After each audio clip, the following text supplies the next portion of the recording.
I'm going to pull the Humless back up. And you can see it's not too bad to move around. It's really not that heavy.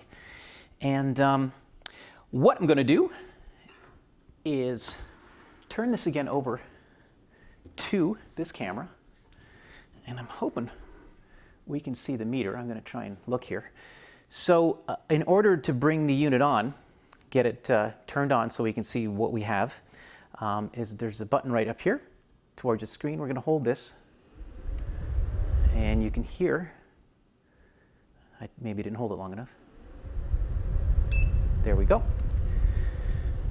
So you can hear, I think you can probably hear the fans running. Okay.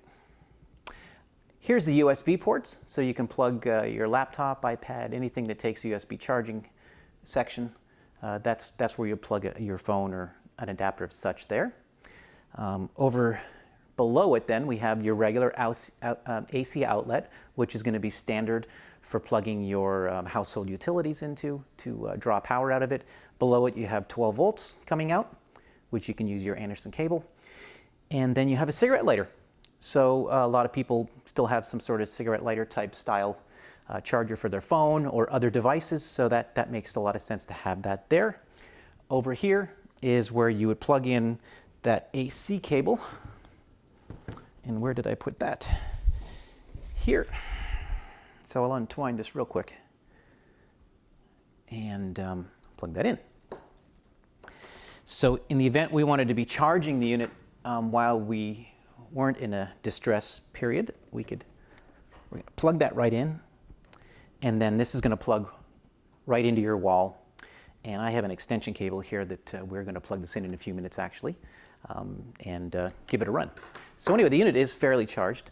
You can see that. And then here also, this is again where you're going to plug the solar panel in, other DC sources. Potentially you could use wind. There's the hand crank that can tie into this as well, which we'll look at a little bit later. And so you can be charging AC in at any given time, and up to 3 DC sources can be charging into the unit. So if you have three solar panels, if you had a solar panel and a small wind generator, the hand crank, whether I'm looking into some pedaling type things, bicycles, you could pedal to charge these things. So you could be charging this fairly quick, so you don't have to stick to one means of charging. Okay, so that's that. So to get the unit alive, so we can draw power out of it, there's another button over here, and I'm going to get that. And we've got some fans running again, and now this is live, and it is ready to be, we could be drawing power out of this actually to use the unit. Okay? And we will, in the next video, we'll start using the unit to discharge it.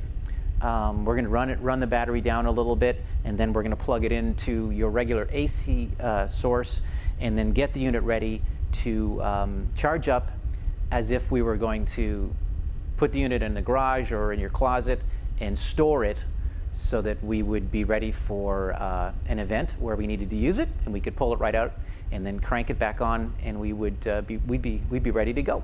So this is the basic operation, getting the unit out and using it. So what I'm going to do now is I'm going to turn that off. The fan shuts down, and when you store the unit, you do want to hold that, shut the machine down, so there's no way that any of these stored battery power is being discharged through any of the electronics used in the unit. So now you could put it away and store it, but we're going to come back in the next video, and we're going to run some electrical devices on here, bring the charge down, and then we're going to plug it in and show you how to actually charge the unit and get it ready for storage. And then you could just kind of set it and forget it, and then when your power goes out, pull it back out, and you'll be good to go. And I'll also attach this strap so we can see how that works. So that's it for this video, looking at the L-1500. And it's kind of just the introductory, opening it up, making sure it looks good, there's no damage, we're in good shape. And now this next video that'll follow this, we'll go into discharging it and then actually charging the unit. Okay, so we'll see you in the next video.